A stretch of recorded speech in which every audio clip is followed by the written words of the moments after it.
Bonjour et bienvenue dans l'épisode 12 de la saison 2 de l'écriture d'un roman. Alors aujourd'hui, je vais vous parler de mise en forme, de style, de personnages secondaires, de légitimité, de voyage, de philosophie, de décor et de bien d'autres choses. Bonne écoute à vous! Le jeudi 11 février 2021. Aujourd'hui, j'ai eu le temps que de travailler sur une scène qui prend à peine 2 petites pages. Et j'ai décidé de revenir à la forme journal intime pour ce passage. Ce qui veut dire qu'il va falloir que je mette d'autres passages sous ce format-là, parce que sinon ça va être bizarre. Et donc, il faut que je commence ces extraits de journaux intimes un petit peu plus tôt dans le texte, parce que là j'en suis à la page 40. Je trouve que ça arrive un petit peu tard si j'ai envie de mettre cette mise en forme, qui se suit sur tout le long du roman. Donc, il va falloir que je retravaille une scène du départ pour la mettre sous forme de journal intime. Je trouve que ça fonctionne bien maintenant que le récit est à la 3e personne du singulier. Mais bon, il faut que j'arrête de revenir sans cesse à des formes antérieures, à faire des allers-retours comme ça, parce que sinon, la mise en forme de mon texte ne sera jamais établie. Je sais pas si c'est une très bonne chose de changer comme ça tout le temps. C'est certainement pas une très bonne chose, ça c'est évident. Mais pourquoi j'arrive pas à arrêter mes choix en fait ? Mais c'était ça où j'allais jarter cette scène. Parce que je trouvais que j'étais trop dans l'explication. Pas du tout dans le fait de montrer. En fait, c'est une scène un petit peu transitoire entre le début et la suite. C'est pour faire comprendre le temps qui passe. C'est une scène d'ellipse, en fait. Donc j'en ai quand même besoin, parce que sinon, je suis pas sûre qu'en tant que lecteur, on se rende compte du temps qui passe. Et puis d'un autre côté, telle qu'elle était écrite dans le corps de mon texte, c'était très explicatif, je trouvais. Alors que sous forme de journal, ça passe plutôt pas mal. Bon, bref. Du coup, je reviens avec des passages de journaux intimes, mais il y en aura très peu. J'ai regardé un petit peu par rapport à mon séquencier, où est-ce que je pouvais les situer. Et oui, s'il y en a 5-6 dans tout le corps du texte, c'est le grand maximum. Depuis que je fais ce travail de réécriture, je me base beaucoup sur mon séquencier, qui devient en fait une sorte de plan dans lequel je mets tout ce sur quoi je dois travailler en fonction des passages, etc. À quoi sert chaque passage, qu'est-ce que je veux dire là-dedans. Et tant que j'ai pas réussi à obtenir ce que je voulais de ce passage, je le retravaille. Pour l'instant, j'ai fonctionné comme ça. Je ne suis pas sûre que ce soit encore le cas dans les prochains jours, parce que là, je vais arriver dans des phases où il y a beaucoup plus de travail à faire. Mais on va bien voir comment ça va se passer. Toujours est-il que du coup aujourd'hui, au lieu d'avancer sur 5 pages, je n'ai avancé que sur 2. Et mon texte a augmenté d'une page, il est maintenant à 222 pages. Et j'en suis à la page 42. Alors j'ai pas pris de retard par rapport à mon planning, je devrais même finir, si je continue à ce rythme-là, je pourrais même finir un jour plus tôt que prévu, mais bon. Pour l'instant, je reste sur la deadline que je me suis fixée pour cette réécriture le samedi 20 mars, en espérant que je vais pouvoir un petit peu gagner du temps. À chaque fin de séance, je recalcule pour savoir si je suis toujours dans mon timing. Parce que là, j'ai vraiment envie de respecter un timing pour aller au plus vite sur mon texte. Je sens que j'arrive au bout là, donc il faut que ça s'accélère. Il y a une espèce d'urgence là qui s'est emparée de moi et j'ai envie de respecter ça. Sachant que plus ça va, plus je note des passages à retravailler pour plus tard. Alors certains sont pas forcément utiles, c'est encore du fignolage basique, mais certains autres, comme par exemple réintroduire des passages de journaux intimes, sont indispensables. Si je conserve cette forme, il faut que je revienne à ça dès les premières pages de mon texte. Le vendredi 12 février 2021. J'ai pas vu le temps passer ce matin, si bien que je termine ma séance un peu plus tard que prévu, ce qui veut dire qu'en fait j'étais à fond dans ce que je faisais. Alors comme je réintroduis des extraits de journaux intimes, évidemment que j'invente de toutes pièces, je suis revenue en arrière dans le retravail sur mon texte pour en introduire un nouveau morceau un petit peu plus tôt. Et là, j'ai cherché une voix à Olivia. J'ai pas envie que les passages de journaux intimes soient écrits sur le même ton que le reste du texte. Sauf que pour l'instant, ce qui vient ne me plaît pas trop. Alors je vais travailler ça. Je vais travailler la voix d'Olivia. Pour le coup, j'aimerais en faire une voix aussi drôle que celle que j'ai envie de développer dans mon prochain projet d'écriture. Mais ça me vient moins bien parce que je m'inspire d'un texte déjà existant et j'ai tendance à recopier un peu les phrases telles qu'elles sont écrites. parce qu'il y a plein de choses qui me plaisent dans ce que j'ai déjà écrit, donc j'ai du mal à repartir de zéro. Bon, on va voir ce que ça donne dans les prochains jours. Si j'arrive pas à lui trouver une voix, on va se contenter de ce qu'il y a déjà, mais pour l'instant, le passage que j'ai réécrit, je ne l'ai pas intégré au texte, parce que ça ferait trop un contraste par rapport au reste. Si j'arrive pas à trouver cette même voix pour tous les passages de journal intime, il faut pas qu'il y en ait un qui soit comme ça, et puis les autres, pas du tout. Ça serait vraiment très étrange.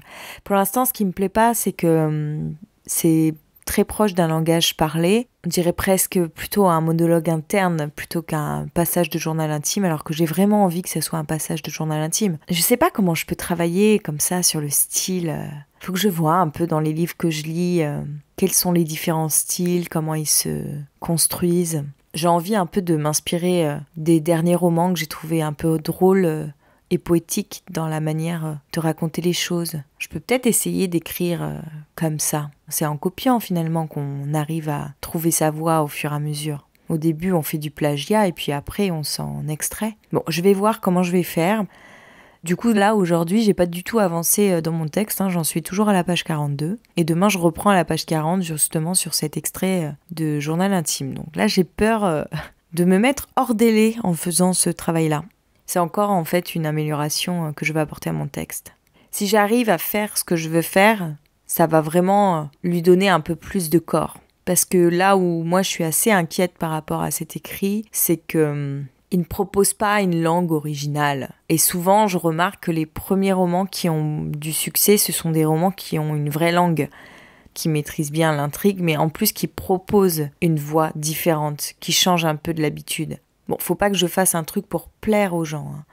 Mais forcément, j'ai quand même envie d'être lu, enfin déjà d'être publié, ensuite d'être lu, et puis si c'était possible de remporter un petit succès, je crache pas dessus non plus, donc faut quand même que j'essaye de me rapprocher de ça.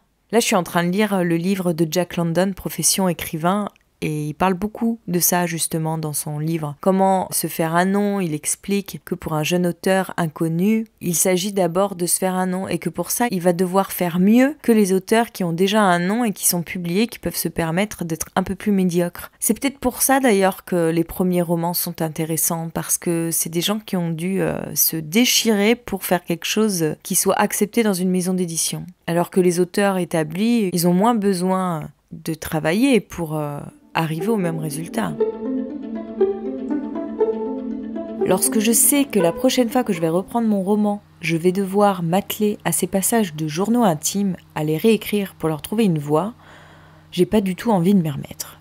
Et alors je me dis, si ça me fait pas plaisir, si j'ai pas envie de travailler là-dessus, en fait c'est pas que j'ai pas envie de travailler là-dessus, c'est que par rapport au temps qui me reste, j'ai pas de temps déterminé, c'est sûr, mais par rapport à la deadline que je me suis fixée, j'ai pas le temps de me consacrer à ça. Je travaillerai cette voix lors d'un prochain texte. C'est sûr que ça ajouterait quelque chose à mon roman, mais c'est peut-être pas indispensable parce que c'est un travail de longue haleine et je ne suis pas sûre d'avoir envie de me consacrer sur ce texte sur lequel j'ai déjà passé tellement de temps. Alors peut-être qu'il faudrait que je trouve une autre manière de formuler les choses de façon plus classique. Je suis désolée si vous entendiez du bruit, il y a mon ordinateur juste à côté qui mouline, je peux pas faire autrement. Oui, donc je disais qu'il faudrait peut-être que je trouve une autre manière de formuler les choses, même si c'est de façon plus classique.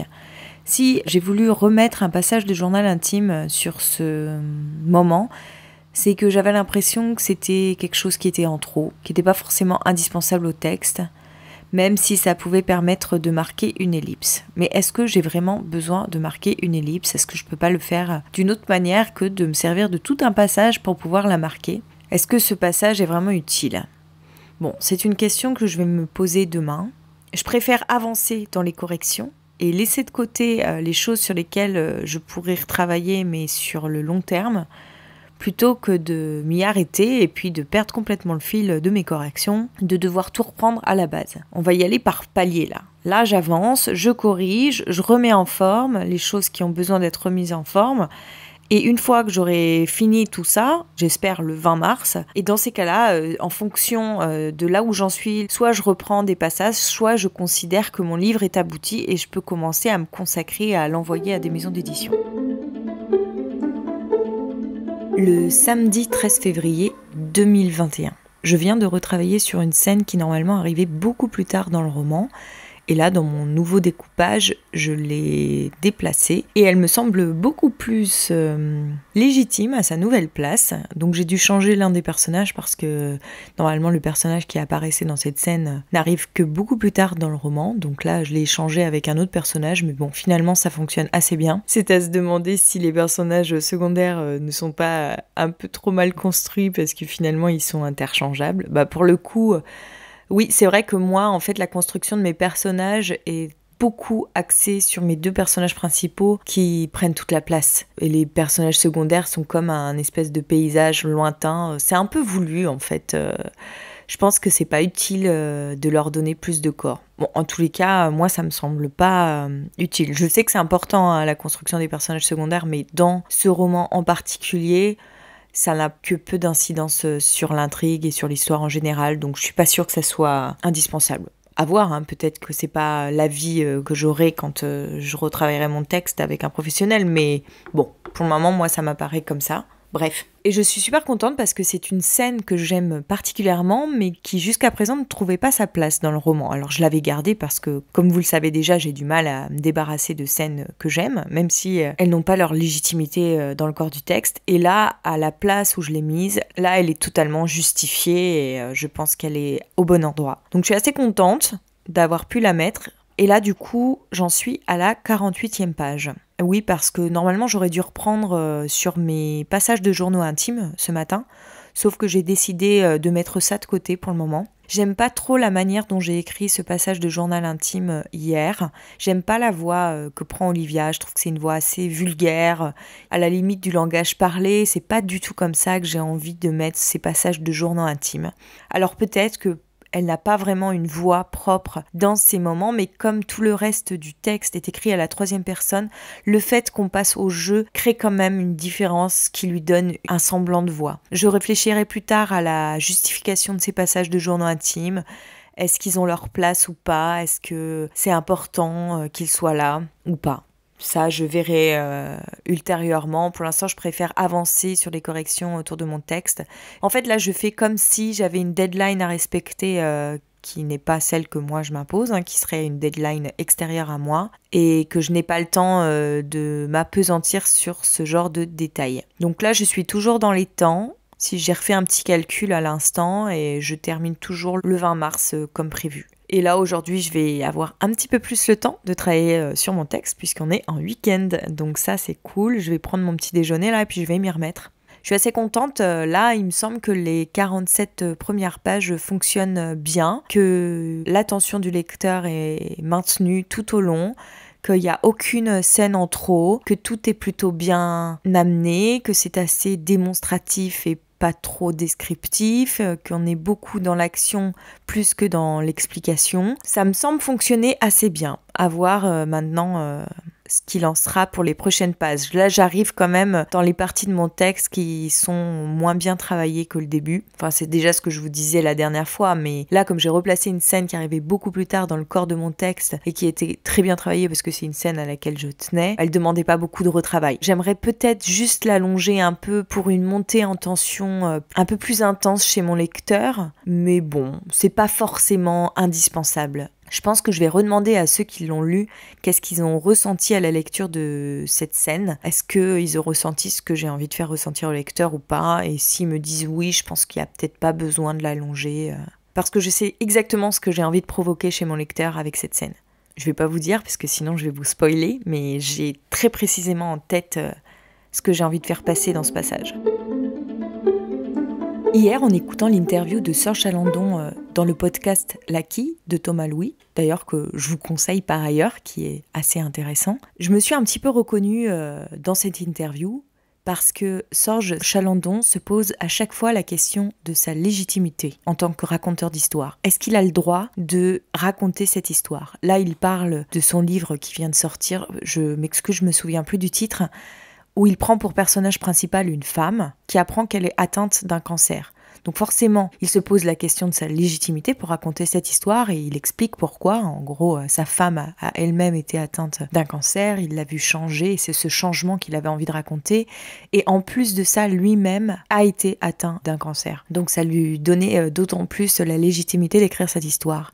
Et pourquoi je parle de ça? Parce que moi-même, je me suis posé cette question. Étant donné que je parle de l'Inde, de la culture indienne, il était impensable pour moi de mettre en place des scènes qui ne seraient pas vraisemblables par rapport au contexte de l'Inde. Et donc tout ce que j'ai retranscrit dans mon livre, ce sont des choses qui me sont arrivées, que j'ai un petit peu modifiées au gré de mon histoire pour que ça colle à mon histoire, que j'ai un peu romancé, que j'ai déplacé dans l'ordre chronologique. Mais c'était hyper important pour moi de ne pas faire des erreurs culturelles ou contextuelles. Tout le monde me disait « mais tu peux te lâcher, c'est un roman, c'est une fiction, à toi d'inventer ».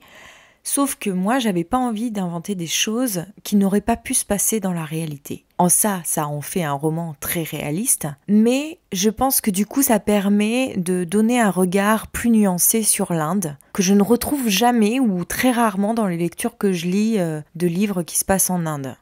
Et ça, je le regrette profondément. Et moi, j'avais envie qu'on ait ce regard un peu dans la nuance de ce pays-là, sur lequel on porte énormément de clichés et de jugements. Donc moi aussi, je me suis posé en fait la question de ma légitimité à raconter cette histoire. Et c'est aussi pour ça que c'était important qu'on soit du point de vue de la française. Je n'aurais jamais pu raconter cette histoire du point de vue de l'Indien, tout simplement parce que je me sens pas légitime à me mettre dans sa peau. Je suis pas sûre que j'aurais interprété la bonne façon de voir les choses si je m'étais placée dans sa peau à lui. Donc tout est vu à travers le regard d'Olivia. Et c'est aussi pour ça que je me suis bridée dans la manière de raconter cette histoire. C'est également pour cette raison que j'ai ajouté ces petites scénettes qui sont des bulles d'oxygène, et là pour le coup qui sont totalement imaginées et fictionnelles. Mais par rapport à mon histoire, elles sont justifiées. Et alors Sorge Salandon, il explique cette question par rapport au fait qu'il soit journaliste. Forcément, moi ça me pose aussi la même question puisque je suis journaliste, alors pas du tout à la même hauteur que lui parce que lui il a travaillé des années dans des grands médias internationaux, je crois qu'il a été aussi un peu correspondant de guerre, enfin vu ce qu'il raconte j'ai l'impression que c'est le cas, alors que moi j'ai travaillé dans des télés locales et je me suis jamais vraiment considérée comme journaliste mais plutôt comme une raconteuse d'histoire. Pour moi, le traitement de l'information par le média audiovisuel n'est pas adapté dans le sens que l'actualité, ça doit aller vite et que le média audiovisuel doit prendre du temps. Donc forcément, il y a une incompatibilité de faits qui ne permet pas de retransmettre l'actualité de manière très neutre déjà, mais bon, même si on n'est jamais tout à fait neutre, mais de manière très factuelle. Et en fait, nous, ce qu'on nous apprend en tant que journaliste, c'est par exemple, on peut s'imaginer, il y a un braquage dans une bijouterie, on va chercher les témoins, ceux qui ont entendu quelque chose, qui ont vu quelque chose, qui vont nous dire ah oui, moi je me suis réveillée à 3h du matin, j'ai entendu un bruit, j'ai regardé par la fenêtre et j'ai vu ça. Et ce témoin-là va permettre aux téléspectateurs de s'identifier, comme si on était en train de raconter une histoire, hein. C'est comme si on cherchait notre personnage principal pour pouvoir créer une identification chez le téléspectateur ou chez le lecteur. Et ensuite, avec ce personnage principal, on va développer notre histoire. On nous apprend à raconter des histoires. Donc moi, je me considérais comme une raconteuse d'histoire. Ce qui était très important pour moi en tant que journaliste, c'était de respecter par contre la parole de celui qui parlait, de retransmettre son message le plus fidèlement possible. Et en fait, je me rends compte que ça, c'est encore important pour moi dans ce livre que je suis en train d'écrire. Transmettre la parole des tribaux. Alors, je ne transmets pas une parole à proprement parler, mais je parle d'un rite amoureux. Et j'ai envie de donner une image la plus fidèle possible à ce que pouvait être ce rite amoureux. Même si, en fait, j'en ai qu'une idée plutôt vague parce que c'est compliqué quand on n'a pas vécu sur place, quand on ne connaît pas la langue. Et puis voilà, il y a très très peu d'informations sur ce rite amoureux. Donc j'ai beau utiliser toutes les sources qui sont à ma disposition, elles sont tellement ténues que j'en tire ce que j'en peux. Mais j'essaye quand même d'être fidèle à ce que j'en ai compris et à ce que les gens ont voulu m'en dire. Et ça, c'est peut-être aussi lié à mon parcours journalistique. Et il y a aussi autre chose que j'ai un petit peu oublié de vous dire et que moi-même j'avais un peu remisé dans les fins fonds de ma conscience, C'est-à-dire que en écrivant ce livre, ce que j'avais envie de faire, c'était aussi parler de mon voyage en Inde. J'avais aussi envie de faire un récit de voyage. Et donc là, on n'en retrouve plus qu'une trace un peu ténue, mais qui reste quand même assez présente. C'est aussi pourquoi j'ai du mal à me débarrasser de certaines scènes, parce qu'elles sont assez édifiantes sur le plan de ce qu'on apprend de l'Inde. Mais voilà, c'est plutôt le décor, le voyage de l'Inde, en fait, plutôt que le sujet. Et c'est là où il faut que j'arrive à faire des choix, et c'est ce qui est compliqué pour moi.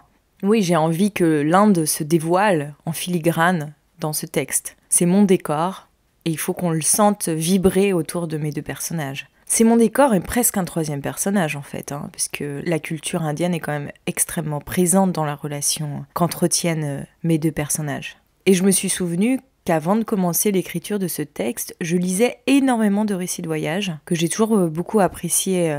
Et depuis que j'ai commencé à écrire, je n'en lis plus aucun. Et là, j'en ai un qui me fait de l'œil dans ma bibliothèque que j'ai reçu à Noël. C'est un livre en plus de Nicolas Bouvier. Ça fait très longtemps que j'ai envie de le découvrir, puisque c'est un explorateur pour le monde des voyageurs qui est assez réputé. Et le livre s'appelle L'usage du monde. Donc je pense que ça va être ma prochaine lecture et je vais me remettre à lire des récits de voyage, même s'il n'y en a pas beaucoup dans ma pile de lecture. Mais bon, c'est pas grave, je vais m'en procurer par d'autres moyens.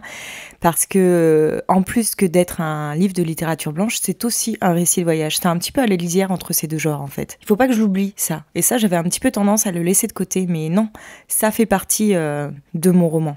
Mais ouais, j'adore les récits de voyage, j'adore les autobiographies, les biographies. C'est peut-être pas pour rien d'ailleurs que je m'inspire de ma vie pour écrire ce premier roman. C'est pas parce que c'est dans l'air du temps de faire de l'autofiction. En plus, je sais pas, l'autofiction, j'ai l'impression que c'est mal vu et moi j'ai pas envie de dire que je fais de l'autofiction.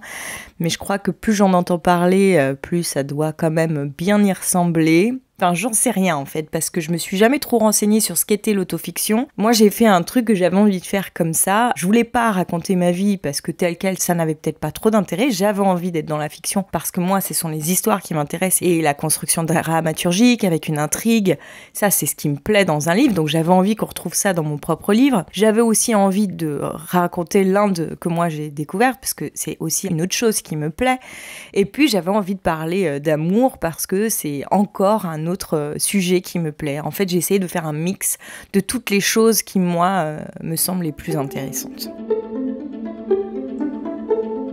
Le dimanche 14 février 2021. Je suis super contente parce qu'hier, j'ai fait une grosse séance. J'ai travaillé pendant plus de 8 heures, donc ça m'a permis de bien avancer sur mon manuscrit. J'ai même pris un petit peu d'avance par rapport à la deadline du 20 mars que je me suis fixée. Mais c'est pas plus mal parce que là, je vais arriver dans les phases un peu plus complexes.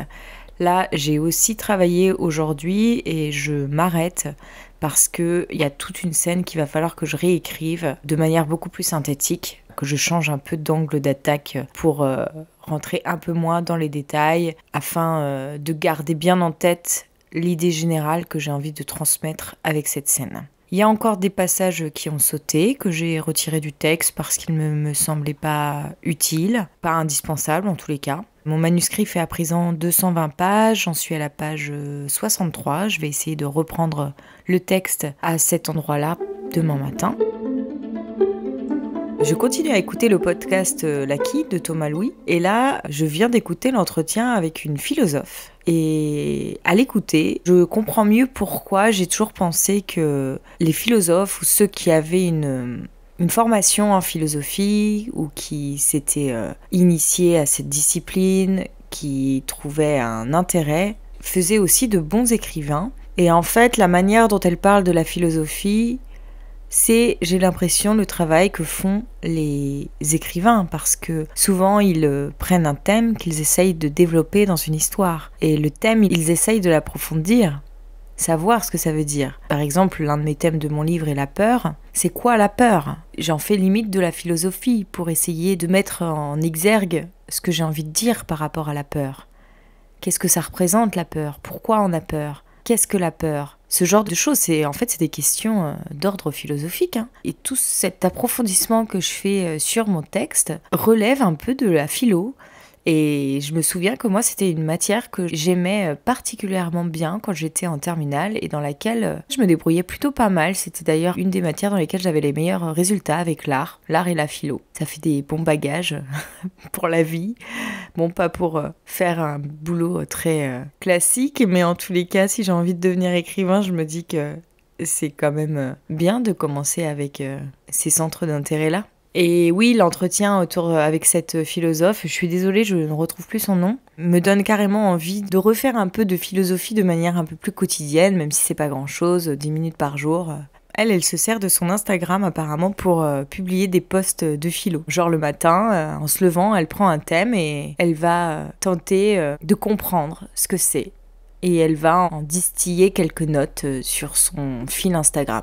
Je trouve que c'est une super bonne idée. Et son compte Instagram, alors je vais le regarder, j'ai pas encore eu le temps d'y jeter un œil, mais je m'y suis inscrite. Son compte Instagram s'appelle Philosophie is sexy, un truc comme ça. Enfin, en tous les cas, je vous mettrai les références en description de l'épisode. Le lundi 15 février 2021.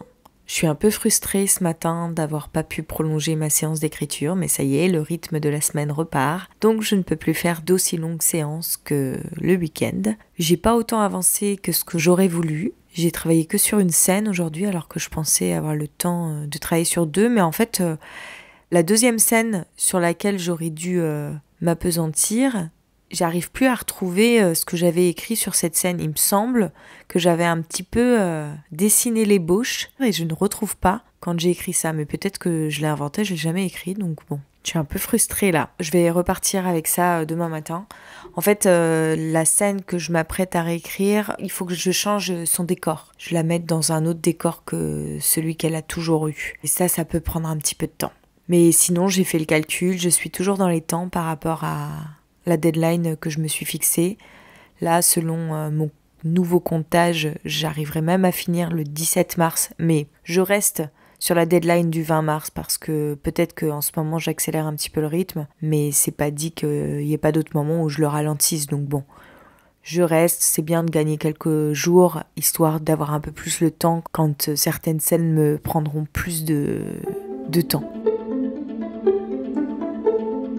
Le mardi 16 février 2021. J'ai un peu augmenté ma séance ce matin. Je voulais absolument terminer la scène sur laquelle j'étais en train de travailler, ou tout au moins terminer de la mettre à la troisième personne du singulier. Donc c'est ce que j'ai fait, mais bon, du coup, il est déjà 8h50, alors que je suis censée arrêter à 8h. Bon, bref, c'est qu'un détail, mais bon, c'est vrai que ça s'accélère un petit peu en ce moment, étant donné que je sens que j'arrive au bout. Donc là, c'est une scène qui a toute son importance, qui marque la fin d'un premier mouvement. Donc je vais recommencer à travailler avec elle demain, parce que j'ai pas terminé de la réécrire. J'ai changé le décor de cette scène, et en plus c'est drôle parce que le décor que j'ai trouvé correspond parfaitement à l'idée que j'essaye de faire passer. J'ai un peu tâtonné là au début de ma séance, c'est pour ça que j'ai perdu un peu de temps et que j'ai débordé, parce que je savais pas trop où situer cette scène. Donc au début j'ai commencé à l'écrire dans un village tribal, et ça me plaisait pas trop. Je me disais ça sert à rien de la changer de contexte si c'est pour retrouver exactement la même chose. Et là où je l'ai mise, ça me paraît beaucoup plus logique. Faut que je développe un peu plus, mais c'est assez flagrant que c'est exactement à cet endroit qu'il fallait que ça se passe. Et avant de l'écrire, j'en avais pas vraiment conscience. C'est en l'écrivant que je me suis rendu compte de ce que ça pouvait provoquer, du lien qu'il y avait entre le décor et ce qui se passait dans la scène. Je suis assez contente. Je reprendrai dessus demain, et j'espère continuer parce que j'ai pris quelques jours d'avance, mais là, depuis 2 jours, je stagne un peu au même endroit. J'en suis à la page 67. Ça n'avance plus très vite. J'espère pouvoir accélérer les prochains jours. Et vous saurez tout sur l'avancement de mon travail dans le prochain épisode. J'espère que celui-ci déjà vous a plu, et si c'est le cas, on se retrouve vendredi prochain pour la suite de mes aventures autour de l'écriture. En attendant, vous pouvez aller faire un tour sur ma chaîne YouTube Aurélia se raconte, où vous trouverez quelques vidéos conseils d'écriture, de lecture et même un entretien avec une autrice de bande dessinée, au cas où vous n'étiez pas déjà au courant. Mais si vous avez envie de m'encourager ou simplement de me faire un petit coucou, vous pouvez m'envoyer un message sur mon compte Insta @AureliaHorner. Merci beaucoup pour votre écoute, vous êtes de plus en plus nombreux à suivre ce podcast et ça me fait super plaisir. Bon week-end et bonne semaine à vous, à bientôt.